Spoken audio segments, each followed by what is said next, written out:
UPSC தேர்வில் அர்ப்பணிப்பு, விடாமுயற்சி மற்றும் கடின உழைப்பால் வெற்றி பெற்ற அனைவருக்கும் வாழ்த்துக்கள் என பிரதமர் மோடி கூறியுள்ளார்.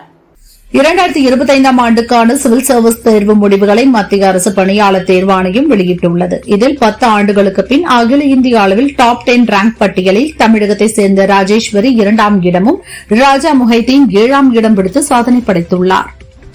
சென்னை எழும்பூர் ரயில் நிலைய கட்டுமான பணிகள் காரணமாக மெட்ரோ நிலையத்தின் வாகன நிறுத்துமிடம் வரும் 9ஆம் தேதி முதல் மறு அறிவிப்பு வரும் வரை முழுமையாக மூடப்படும் என சென்னை மெட்ரோ நிர்வாகம் அறிவித்துள்ளது. அகில இந்திய அளவில் முதலிடம் பெற்றது மகிழ்ச்சி அளிக்கிறது. இதை முழுமையாக உணர இன்னும் கொஞ்சம் நேரம் தேவை என்று யுபிஎஸ்சி தேர்வில் முதலிடம் பெற்ற ராஜஸ்தான் மருத்துவர் அனுஜ் அக்னிஹோத்ரி கூறியுள்ளார். ஈரான் காவல்படை, ராணுவம், போலீசார் ஆயுதங்களை கீழே போட மீண்டும் ஒருமுறை அழைப்பு விடுக்கிறேன். அடுத்த ஆட்சி அமைக்கும் நபரால் அமெரிக்கா மற்றும் அண்டை நாடுகளுக்கு அச்சுறுத்தல் எதுவும் வராத அளவுக்கு அமெரிக்கா உறுதி செய்யும் என அமெரிக்க அதிபர் டிரம்ப் கூறியுள்ளார். ஈரானுடனான போர் பதற்றம் மற்றும் ஆபரேஷன் ரோரிங் லயன் தாக்குதல்களை தொடர்ந்து பாதுகாப்பு நிலைமை குறித்து இஸ்ரேல் பிரதமர் நெதன்யாகு உயர் அதிகாரிகளுடன் அவசர ஆலோசனை நடத்தினார். இஸ்ரேலின் வெண்கொரியன் விமான நிலையத்தை ஈரான் ஏவுகணைகள் தாக்கியதாக ஈரான் ஊடகங்கள் செய்தி வெளியிட்டுள்ளன. ஆனால் இஸ்ரேல் ராணுவம் இது தொடர்பாக தகவல் ஏதும் தெரிவிக்கவில்லை.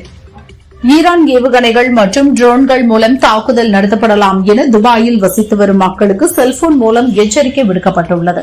மக்கள் பாதுகாப்பான இடத்திற்கு செல்லுமாறு வலியுறுத்தப்பட்டுள்ளது. ஹார்முஸ் ஜலசந்தி தொடர்ந்து மூடப்பட்டிருந்தால் கச்சா எண்ணெய் விலை $150 வரை விலை உயரும் என கத்தார் அரசு எச்சரிக்கை விடுத்துள்ளது. இன்றைய நிலவரப்படி ஒரு பீப்பாய் கச்சா எண்ணெய் விலை $85 உள்ளது குறிப்பிடத்தக்கது. பெட்ரோல் மற்றும் டீசல் பற்றாக்குறை என சமூக ஊடகங்களில் வெளியாகும் தகவல்கள் ஆதாரமற்றவை. இந்தியாவிடம் போதுமான அளவு எரிபொருள் கையிருப்பு உள்ளது என இந்தியன் ஆயில் நிறுவனம் தெரிவித்துள்ளது. விவசாயம் நமது பொருளாதாரத்தின் முக்கிய தூண்கள். விவசாயத்துறையை அரசு வலுப்படுத்தி வருகிறது என பிரதமர் மோடி தெரிவித்தார். வேதியியல் இல்லாத விவசாயத்தை செய்ய வேண்டும் என்றார். ஈரான் மீது அமெரிக்கா, இஸ்ரேல் தொடுத்து வரும் போர் குறித்து மிகைப்படுத்தப்பட்ட செய்திகள் வெளியானதால் அடுத்த 4 வாரங்கள் அல்லது அடுத்த உத்தரவு வரும் வரை டிஆர்பி ரேட்டிங்கை நிறுத்தி வைக்குமாறு பிஏஆர்சி அமைப்புக்கு மத்திய அரசு உத்தரவிட்டுள்ளது. யுபிஎஸ்சி தேர்வில் அகில இந்திய அளவில் தமிழகத்தைச் சேர்ந்த ராஜேஸ்வரி இடம் பிடித்தார். இதுபற்றி கருத்து தெரிவித்துள்ள முதல்வர் ஸ்டாலின், நான் முதல்வன் திட்டத்தால் இந்திய அளவில் மட்டுமின்றி இன்டர்நேஷனல் அளவிலும் தமிழக இளைஞர்கள் சாதனை படைக்கப் போகிறார்கள் என கூறியுள்ளார். அண்ணாதுரை ஆட்சியில் அமர்ந்து தமிழ் இனம் தலை நிமிர்ந்த நாள் என்று இந்த நாளில் அடுத்த 5 ஆண்டு வளர்ச்சிக்கான அறிக்கையை அறிவிக்கவிருக்கிறேன். திராவிட மாடல் 2.0க்கான அடிக்கல்லை உங்கள் ஆதரவோடு நாட்டுகிறேன் என முதல்வர் ஸ்டாலின் கூறியுள்ளார். கடந்த 5 ஆண்டுகளில் மக்கள் அடைந்துள்ள மகிழ்ச்சிதான் நான் மகிழ்ச்சியாக இருக்க காரணம். மக்கள் கருத்துக்களை அடிப்படையாக வைத்து தமிழக வளர்ச்சிக்கான 14 அம்சங்களை அறிமுகப்படுத்துகிறேன் என முதல்வர் ஸ்டாலின் தெரிவித்துள்ளார். இந்தியாவின் வெளியுறவு கொள்கை நிலைப்பாட்டில் இருந்து பாஜக அரசு சமரசம் செய்து கொண்டுள்ளது என முதல்வர் ஸ்டாலின் தெரிவித்துள்ளார். நமது நாட்டின் எரிசக்தி தேவையை பூர்த்தி செய்ய மற்றொரு நாட்டின் அனுமதி ஏன் தேவை என கேள்வி எழுப்பியுள்ளார். தமிழக மக்கள் ஒரு ஆட்சி மாற்றத்தை எதிர்நோக்கி உள்ளார்கள் என்பது அனைவருக்கும் தெரிந்தது. வெகு விரைவில் ஆட்சி மாற்றம் ஏற்படும் என நயினார் நாகேந்திரன் தெரிவித்தார். மேகதாது அணை கட்ட விரிவான திட்ட அறிக்கை தயாரிக்கப் போவதாக கர்நாடக காங்கிரஸ் அறிவித்துள்ளது. திமுக காங்கிரஸ் கூட்டணி உறுதி செய்யப்பட்ட அடுத்த நாளே இவ்வாறு அறிவிக்கப்படுவது தமிழக மக்கள் நலனை திமுக அடமானம் வைத்திருப்பதை வெளிப்படையாக காட்டுகிறது என அண்ணாமலை கண்டித்துள்ளார். தேர்தலில் தனிச்சின்னமா அல்லது கூடுதல் தொகுதியா என மக்கள் நீதி மய்யம் செயற்குழு கூட்டத்தில் ஆலோசனை நடத்தினோம் என கமல் தெரிவித்தார். திமுகவுடன் தொகுதி பங்கீட்டுக்கு தயாராக உள்ளோம். திமுக அழைத்ததும் தொகுதி ஒப்பந்தம் கையெழுத்தாகும் என்றார். திமுக சார்பில் போட்டியிட 15,372 விருப்ப மனுக்களை வழங்கியுள்ளனர் என திமுக தலைமைக் கழகம் தெரிவித்துள்ளது. ஸ்டாலின் தங்கள் தொகுதியில் போட்டியிட வேண்டும் என 1473 விருப்ப மனுக்கள் அளிக்கப்பட்டுள்ளன. விஜய் மீது உள்ள பயத்தால் அதிக கூட்டணி கட்சிகளை திமுக சேர்த்துள்ளது என்று கூறுபவர்கள்தான் பதற்றத்திலும் பயத்திலும் உள்ளனர் என்று திருமாவளவன் தெரிவித்துள்ளார். திமுக கூட்டணியானது விஜய் கட்சி துவங்கும் முன்பே உருவான மெகா கூட்டணி என்றார். தொழில்நுட்ப சிக்கலால் ஈரானின் லாவான் போர்க்கப்பல் கொச்சி துறைமுகத்தில் தஞ்சமடைந்தது. கப்பலை நிறுத்த இந்தியா ஒப்புதல் அளித்ததைத் தொடர்ந்து 183 ஈரான் கடற்படை வீரர்கள் முகாமில் தங்க வைக்கப்பட்டனர். சென்னை ஐகோர்ட் புதிய தலைமை நீதிபதியாக கேரள நீதிபதி சுஷ்ருத் அரவிந்த் தர்மதிகாரி பதவியேற்றுக் கொண்டார். அவருக்கு கவர்னர் ரவி பதவி பிரமாணம் செய்து வைத்தார். தமிழகத்திலிருந்து ராஜ்யசபாவுக்கு 6 பேர் போட்டியின்றி தேர்வாகின்றனர். Tiruchi Siva, Constantine Ravindran, Christopher Tilak, LK Sudhish, Thambidurai, Anbumani போட்டியின்றி தேர்வாகின்றனர்.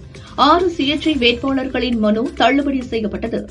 பிரதமர் மோடி 11ஆம் தேதி தமிழகம் வருகிறார். திருச்சி பஞ்சப்பூரில் நடைபெறவுள்ள அரசு விழா மற்றும் தேசிய ஜனநாயக கூட்டணி பொதுக்கூட்டத்தில் அவர் கலந்து கொள்கிறார்.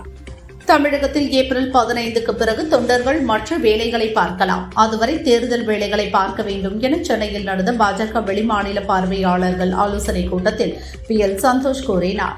இதன் மூலம் தமிழகத்தில் ஏப்ரல் 15க்குள் தேர்தல் நடைபெறலாம் என அரசியல் வட்டாரங்களில் பேசப்படுகிறது.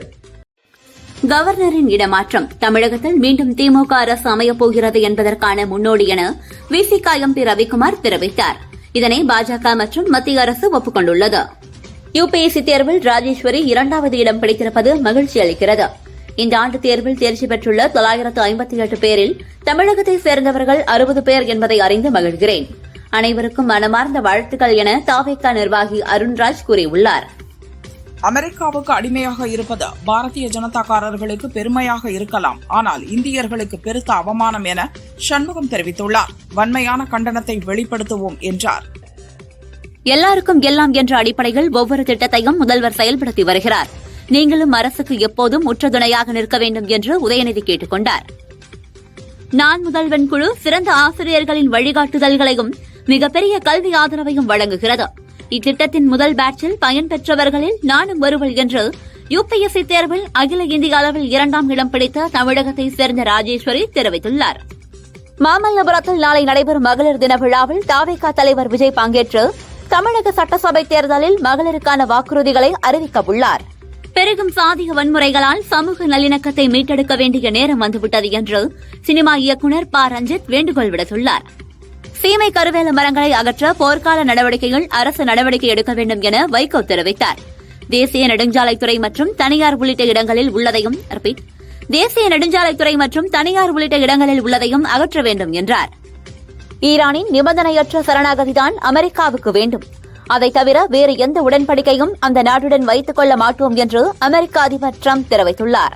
எதிரிகளுக்கு தெரியாமல் பதுங்கு குழிகள் வாழ்ந்த ஈரான் உச்ச தலைவர் கமேனியை கொன்றது குறித்த வீடியோவை இஸ்ரேல் பாதுகாப்பு படை வெளியிட்டு பரபரப்பை ஏற்படுத்தியிருக்கிறது. கர்நாடக மாநிலத்தின் GDP வளர்ச்சி 8.1% இருக்கிறது என்றும் இது தேசிய சராசரியை காட்டிலும் அதிகம் என்றும் கர்நாடக முதல்வர் சித்தராமையா தெரிவித்துள்ளார். வெல்லமண்டி நடராஜன் அதிமுக அமைப்பு செயலாளராக நியமிக்கப்படுவதாக பழனிசாமி அறிவித்துள்ளார். பன்னீர்செல்வம் ஆதரவாளராக இருந்து வந்த வெல்லமண்டி நடராஜன் அண்மையில் அதிமுகவில் இணைந்தார். தமிழக எல்லையை தங்கள் எல்லை என அறிவிப்பு பலகை வைத்து கேரள அரசு அத்துமீறல் செய்துள்ளது என சீமான் தெரிவித்துள்ளார். நீலகிரி அருகே தானூரில் மலையாள மொழியில் கேரள அரசு பலகை வைத்துள்ளது. பலகையை எடுக்காவிட்டால் எல்லை மீட்பு போராட்டத்தில் ஈடுபடுவோம் என எச்சரித்துள்ளார். சென்னை ஆழ்வார்பேட்டையில் உள்ள கட்சி தலைமை அலுவலகத்தில் மக்கள் நீதி மய்யம் தலைவர் கமல்ஹாசன் தலைமையில் செயற்குழு கூட்டம் நடைபெற்றது. சட்டசபை தேர்தலில் வெற்றி வாய்ப்புள்ள தொகுதிகள் குறித்து ஆலோசிக்கப்பட்டது. பஹ்ரைன் மீது ஈரான் தாக்குதல் நடத்துவது துரோகம் என பஹ்ரைன் தெரிவித்துள்ளது. ஈரான் செலுத்திய 78 ஏவுகணைகள் 143 ட்ரோன்களை அழித்ததாக பஹ்ரைன் பாதுகாப்பு படை தெரிவித்துள்ளது. ராஜ்யசபா தேர்தலில் போட்டியிட மனு தாக்கல் செய்த பாமக நிறுவனர் ராமதாஸின் உதவியாளர் சாமிநாதன் தன்னை அன்புமணி தரப்பினர் தாக்கியதாக கூறி DGP அலுவலகத்தில் புகார் அளித்துள்ளார். வாக்குக்காக வேட்பாளர் ரூபாய் 15 கோடி முதலீடு செய்கிறார் என்றால் அது மக்கள் சேவைக்காகவா, அவரது லாப தேவைக்கா என சீமான் கேட்டார். ஜனநாயகம் கொலை செய்யப்பட்டு கேடு கெட்ட பணநாயகம் வலுவாக வேரூன்றி நிற்கிறது என்றார். தேர்தல் தேதி இன்னும் சில தினங்களில் அறிவிக்கப்பட உள்ள நிலையில் புதுச்சேரி ஊசூடு தொகுதியைச் சேர்ந்த பாஜக நியமன MLA தீபாயந்தன் பிள்ளையார்குப்பம் பகுதியில் பரிசு பொருட்கள் வழங்கி வீடு வீடாக சென்று வாக்கு சேகரிப்பில் ஈடுபட்டார். இதுவரை தமிழகத்திற்கு வந்த மோடி ஹிந்தியில் மட்டுமே பேசினார். மதுரை வந்தபோது முதல் முறையாக ஆங்கிலத்தில் பேசினார் என உதயநிதி தெரிவித்தார். எங்களது திராவிட மாடல் கொள்கையே அவரை ஆங்கிலத்தில் பேச வைத்தது என்றார். திமுக காங்கிரஸ் கூட்டணியில் புதிய கட்சிகள் புதிய நபர்களை விரட்டி சேர்ப்பதிலிருந்து அவர்கள் உறுதியாக தோல்வி பயத்தில் இருக்கிறார்கள் என்பது தெரிகிறது. எங்கள் கூட்டணியில் தொகுதி பங்கீடு திருப்தியான முறையில் இருக்கும் என TTV தினகரன் கூறியுள்ளார். ஸ்டாலின் கணக்கு வருகின்ற தேர்தலில் நிச்சயமாக தப்பு கணக்காக அமையும் என வாசன் தெரிவித்தார். திமுக காங்கிரஸ் கூட்டணியை மக்கள் நம்பப் போவதில்லை என்றார். திமுக ஆட்சி ஆன்மீகத்திற்கு எதிரான ஆட்சி என்று கட்டமைத்தனர். ஆனால் 131 அறநிலையத்துறை நிகழ்ச்சிகளில் முதல்வர் ஸ்டாலின் பங்கேற்றுள்ளார். திருப்பரங்குன்றத்தில் சங்கிகளின் சதிகளையும் முறியடித்தவர் என அமைச்சர் சேகர்பாபு தெரிவித்துள்ளார். திமுகவின் 5 ஆண்டு ஆட்சியில் 1190 புரிந்துணர்வு ஒப்பந்தங்கள் கையெழுத்தாகியுள்ளன. இதனால் 36.06 லட்சம் வேலைவாய்ப்புகள் உருவாக்கப்பட்டுள்ளன. எப்போதும் டெல்லிக்கு அவுட் ஆஃப் கண்ட்ரோலாக இருக்கும் தமிழகம் பொருளாதார வளர்ச்சியில் உயர்ந்து நிற்கிறது என அமைச்சர் TRB ராஜா தெரிவித்துள்ளார். புதுச்சேரி சட்டசபை தேர்தலில் 18 தொகுதிகளில் காங்கிரஸ் போட்டியிட விரும்புவதாக தேர்தல் பொறுப்பாளர் கிரீஷ் சோடங்கர் தலைமையில் நடந்த ஆலோசனைக் கூட்டத்தில் கட்சியினர் கோரிக்கை வைத்ததாக தகவல் வெளியாகியுள்ளது. மொத்தம் உள்ள 30 தொகுதிகளில் திமுக, காங்கிரஸ் தலா 18 தொகுதிகளை கேட்பதால் குழப்பம் ஏற்பட்டுள்ளதாக கூறப்படுகிறது. 2030ஆம் ஆண்டுக்குள் 50 லட்சம் புதிய வேலைவாய்ப்பை உருவாக்குவதே இலக்கு என கனவுகள் மெய்ப்படும் நிகழ்ச்சியில் முதல்வர் ஸ்டாலின் தெரிவித்துள்ளார். கர்நாடகாவில் 16 வயதுக்கு உட்பட்ட குழந்தைகள் சமூக ஊடகங்களை பார்க்க தடை விதிக்கப்பட்டுள்ளதாக முதல்வர் சித்தராமையா அறிவித்துள்ளார். அதிமுகவை கபளீகரம் செய்யும் திட்டங்களை மோடியும் அமித்ஷாவும் செய்து கொண்டிருக்கின்றனர். பாஜகவை நம்பி அதிமுகவினர் எதற்காக ஏமாந்தார்கள் என்பது தெரியவில்லை என தூத்துக்குடி ஏர்போர்ட்டில் செல்வ பெருந்தகை பேசினார். நாங்குநேரி இரட்டை கொலை வழக்கில் பாதிக்கப்பட்ட ஜான் மார்க் குடும்பத்திற்கு ரூபாய் 6 லட்சம் நிதியுதவி வழங்கப்படும் என அறிவித்த செல்வ பெருந்தகை அவரின் குழந்தைகளின் கல்வி செலவை காங்கிரஸ் ஏற்கும் என்றார். சென்னை நந்தம்பாக்கம் வர்த்தக மையத்தில் முதல்வர் ஸ்டாலின் தலைமையில் தமிழ்நாடு 2030 கனவுகள் மெய்ப்படும் நிகழ்ச்சி தொடங்கியது. இந்த நிகழ்ச்சியில் அடுத்த 5 ஆண்டு வளர்ச்சிக்கான திட்டங்களை முதல்வர் அறிவித்தார். ராஜ்யசபா தேர்தலுக்கான வேட்புமனு பரிசீலனையில் பாமக தலைவர் அன்புமணியின் வேட்புமனுவும் அதிமுகவின் தம்பிதுரை ஆகியோரின் வேட்புமனு ஏற்கப்பட்டுள்ளது. சிறுகனூரில் நடைபெறவுள்ள தமிழகம் வெல்லட்டும், ஸ்டாலின் தொடரட்டும் மாநில மாநாட்டு ஏற்பாடுகளை ஆய்வு செய்த அமைச்சர் நேரு, செய்தியாளர்கள் தேர்தல் முடியும் வரை எங்களுக்கு ஒத்துழைப்பு கொடுங்க, எதையாவது போட்டு அடிச்சு விடாதீங்க என்று சிரித்தவாறு கெஞ்சி கோரிக்கை வைத்தார்.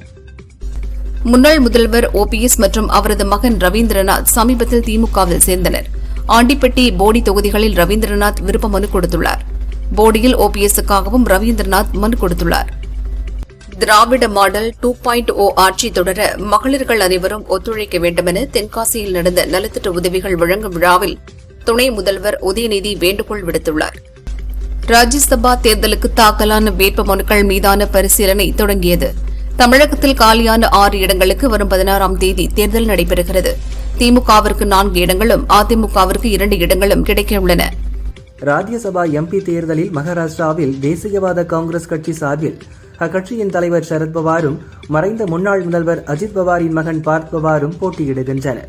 ஒரே குடும்பத்தைச் சேர்ந்த இருவர் எதிர்முனையில் போட்டியிடுவது இதுவே முதல் முறை. T20 உலகக்கோப்பை இறுதிப் போட்டிக்கு இந்தியா தகுதி பெற்றதில் மகிழ்ச்சி. 3ஆம் முறையாக கோப்பையை வெல்ல வாழ்த்துகள் என அன்புமணி கூறியுள்ளார். ஆந்திராவில் ஒரு குழந்தைக்கு மேல் பெற்றால் ரூபாய் 25,000 நிதி உதவி வழங்கப்படும் என அம்மாநில முதல்வர் சந்திரபாபு நாயுடு அறிவித்துள்ளார். 3வது குழந்தை பெற்றுக் கொண்டால் அரசு துறையில் பணிபுரியும் பெண்களுக்கு 12 மாத சம்பளத்துடன் விடுமுறை விடப்படும் என்றார். பொள்ளாச்சி பாலக்காடு இடையே புதிய MEMU ரயில் சேவை இயக்க ரயில்வே அமைச்சகம் ஒப்புதல் அளித்துள்ளது. மத்திய அமைச்சர் சுரேஷ் கோபிக்கு இதற்கான ஒப்புதல் கடிதத்தை ரயில்வே அமைச்சர் அஸ்வினி வைஷ்ணவ் அனுப்பியுள்ளார். இந்த வெற்றியின் முழு பெருமையும் என் மனைவி மற்றும் நான் முதல்வன் திட்டத்தையும் மட்டுமே சேரும் என்று UPSC தேர்வில் அகில இந்திய அளவில் 2ஆம் இடம் பிடித்த தமிழகத்தைச் சேர்ந்த ராஜேஸ்வரியின் தந்தை தெரிவித்துள்ளார். இந்திய விமானப்படையின் Su-30 MKI என்ற போர் விமானம் அசாம் மலைப்பகுதியில் விழுந்து நொறுங்கியது. இந்த விபத்தில் விமானிகள் 2 பேர் மரணமடைந்தனர். IAF-இன் ஊழியர்கள் இரங்கலை தெரிவித்துள்ளனர். அனில் அம்பானி தொடர்புடைய நிறுவனங்கள் ரிலையன்ஸ் பவர் நிறுவனத்தில் அமலாக்கத்துறை சோதனையில் ஈடுபட்டுள்ளனர். மும்பையில் 12 இடங்களில் அமலாக்கத்துறை அதிகாரிகள் சோதனை நடத்தி வருகின்றனர். கவர்னர் ஆனந்த போஸின் திடீர் ராஜினாமா அதிர்ச்சியளிப்பதாக மேற்குவங்க முதல்வர் மம்தா பானர்ஜி கூறியுள்ளார். சட்டசபை தேர்தலை ஒட்டி உள்துறை அமைச்சகம் தந்த அழுத்தத்தால் அவர் ராஜினாமா செய்திருக்கலாம் என்றார். அசாமின் ஜோர்ஷட்டில் பயிற்சியில் ஈடுபட்டிருந்த சுகோய் 30 ரக போர் விமானம் திடீரென மாயமானது. அந்த விமானம் அசாமின் கர்பி ஆங்லாங் பகுதியில் விழுந்து நொறுங்கியது என்றும் தேடுதல் வேட்டை நடந்து வருவதாகவும் பாதுகாப்புத்துறை தெரிவித்துள்ளது. அமெரிக்கா ஈரான் போரை அடுத்து அதானி நிறுவனம் கேஸ் விலையை உயர்த்தியது. தொழிற்சாலைகளுக்கான LNG கேஸ் விலையும் 2 மடங்கு உயர்த்தப்பட்டுள்ளது. மேற்காசியாவில் நடந்து வரும் போர் நம் நாட்டின் வாசல் வரை வந்துவிட்டது. ஆனால் பிரதமரோ மௌனம் காத்து வருகிறார் என ராகுல் விமர்சித்துள்ளார். கோவில்களுக்கு சொந்தமான நிலங்களின் விவரங்களை அறநிலையத்துறையின் இணையதளத்தில் வெளியிட வேண்டும் என சென்னை ஹைகோர்ட் மதுரை கிளை உத்தரவிட்டுள்ளது. டெல்லி உத்தர சுவாமி மலைவந்தர் கோயிலில் ஜூலை 5ஆம் தேதி கும்பாபிஷேகம் நடைபெறவுள்ளது. இதற்கான பாலாலயம் இன்று துவங்கியது. தலைமை சிவாச்சாரியார் சுவாமிநாதன் தலைமையில் வேத பாராயணங்கள் பாடப்பட்டு சிறப்பு பூஜைகள் நடந்தன. வேலூர் கோட்டை ஸ்ரீ ஜலகண்டீஸ்வரர் கோயிலில் சனி பயிற்சியை முன்னிட்டு சனி பகவானுக்கு சிறப்பு அபிஷேகமும் சனி கிரக சாந்தி ஹோமம் செய்யப்பட்டு வெள்ளி கவசம் அணிவிக்கப்பட்டு மகா தீபாராதனைகள் நடந்தது. தஞ்சை பெரிய கோயிலில் சித்திரை திருவிழா தேரோட்டத்தை முன்னிட்டு பந்தக்கால் நடும் விழா சிறப்பாக நடைபெற்றது. ஏராளமானோர் சுவாமி தரிசனம் செய்தனர். சிகர நிகழ்ச்சியான தேரோட்டம் ஏப்ரல் 27 நடைபெறவுள்ளது. கும்பகோணம் அருகே திருநரையூர் ராமநாத சுவாமி ஆலயத்தில் நடந்த சனி பெயர்ச்சி விழாவில் சுவாமிகளுக்கு சிறப்பு தீபாராதனை நடைபெற்றது. இதில் ஏராளமானோர் பங்கேற்று சுவாமி தரிசனம் செய்தனர். இக்கோயிலில் குடும்ப சகிதமாயுள்ள சனீஸ்வர பகவானுக்கு நாளை திருக்கல்யாண வைபவம் நடைபெறவுள்ளது. அமேசான் நிறுவனம் செலவுகளை குறைக்கும் நடவடிக்கையாக 150 ஊழியர்களை பணி நீக்கம் செய்தது. 2022ஆம் ஆண்டு தொடங்கி இதுவரை 57,000 ஊழியர்களை பணி நீக்கம் செய்துள்ளது. தேனி மாவட்டம் குச்சனூர் சுயம்பு சனீஸ்வர பகவான் திருக்கோயிலில் சனி பெயர்ச்சி விழா விமரிசையாக நடந்தது. திரளான பக்தர்கள் கலந்து கொண்டு சுவாமி தரிசனம் செய்தனர். கும்பராசியிலிருந்து மீனராசிக்கு இன்று காலை 8:24 மணிக்கு சனி பகவான் பெயர்ச்சியடைந்தார். சனி பெயர்ச்சியை முன்னிட்டு திருநள்ளாறு சனீஸ்வர பகவானுக்கு சிறப்பு அபிஷேகம் வழிபாடு நடைபெற்றது. பல்லாயிரக்கணக்கான பக்தர்கள் குவிந்தனர். பங்குனி உத்திர பெருவிழாவை முன்னிட்டு திருவாரூர் தியாகராஜ சுவாமி கோவில் மகாத்துவ ஜாரோகணம் எனும் பெரிய கொடியேற்றம் நடைபெற்றது. கரூர் தாந்தோணிமலை கல்யாண வெங்கட்ரமண சுவாமி கோவிலில் நடந்த தெப்பத் திருவிழாவில் தெப்பத்தில் எழுந்தருளிய கல்யாண வெங்கட்ரமண சுவாமி 5 முறை வலம் வந்து பக்தர்களுக்கு காட்சியளித்தார். தருமபுர ஆதீனம் சார்பில் திருநள்ளாறு தருமபுர ஆதீன கட்டளை மடம் வளாகத்தில் கட்டப்பட உள்ள கல்விக்கூடங்கள், இலவச மருத்துவமனை, வேத பாடசாலை உள்ளிட்ட பல்வேறு திட்டங்களுக்கான பூமி பூஜையை தருமபுர ஆதீனம் ஸ்ரீலஸ்ரீ மாசிலாமணி தேசிய ஞானசம்பந்த பரமாச்சாரிய சுவாமிகள் தொடங்கி வைத்தார். சென்னையில் உள்ள அமெரிக்க துணை தூதரகத்தின் துணை தூதராக நியமிக்கப்பட்ட மரியானா எல் நெய்ஷூலர் இன்று பொறுப்பேற்றுக் கொண்டார். இரு நாடுகளின் வர்த்தக உறவுகளை விரிவுபடுத்தவும் மக்களுக்கு இடையேயான தொடர்புகளை வளர்க்கவும் பணியாற்றுவேன் என உறுதியேற்றார். மாநில தகவல் ஆணையத்துக்கு புதிய ஆணையர்களாக ஓய்வு பெற்ற IASகள் 2030ஆம் ஆண்டிற்குள் உயர்கல்வி மொத்த சேர்க்கை விகிதம் 90% எட்டும் வகையில் நிறுவன கட்டமைப்பு விரிவாக்கப்படும் என முதல்வர் ஸ்டாலின் கூறினார். சட்டசபை தேர்தலை ஒட்டி வெளி மாவட்டங்களில் இருந்து 53 காவல் ஆய்வாளர்களை சென்னைக்கு பணியிட மாற்றம் செய்து டிஜிபி வெங்கட்ராமன் உத்தரவு பிறப்பித்துள்ளார். சென்னை அமைந்தகரையில் பாஜக மாநில தேர்தல் மேலாண்மை குழு ஆலோசனை கூட்டம் நடைபெற்றது. தேசிய அமைப்பு செயலாளர் சந்தோஷ், நைனா நாகேந்திரன் உள்ளிட்டோரும் தமிழகம், தெலுங்கானா, ஆந்திரா, கர்நாடக மாநில பார்வையாளர்களும் கூட்டத்தில் பங்கேற்றனர். ஈரோடு மாவட்டம் கடகநள்ளி வனகிராமத்தில் சட்டவிரோதமாக அமைக்கப்பட்ட மின்வேலியில் சிக்கி மின்சாரம் தாக்கி ஆண் யானை உயிரிழந்தது. மின்வேலி அமைத்த நிலத்தின் உரிமையாளர் புட்டுசாமி மீது வழக்கு பதிவு செய்து போலீசார் விசாரிக்கின்றனர். கூட்டுறவுத்துறை உதவியாளர், இளநிலை உதவியாளர் பணிகளுக்கான நேர்முக தேர்வின் முடிவுகளை 1 வாரத்தில் வெளியிட வேண்டும் என தமிழக அரசுக்கு சென்னை ஐகோர்ட் உத்தரவிட்டுள்ளது. தமிழகத்தில் சட்டம் ஒழுங்கு இருக்கிறதா என கேட்கும் அளவுக்கு சாதாரணமாக யாரையும் கொலை செய்யும் அவலநிலை உள்ளது. நல்லாட்சி என்பது சொல்லில்தான் உள்ளது, செயலில் இல்லை என சீமான் கூறியுள்ளார்.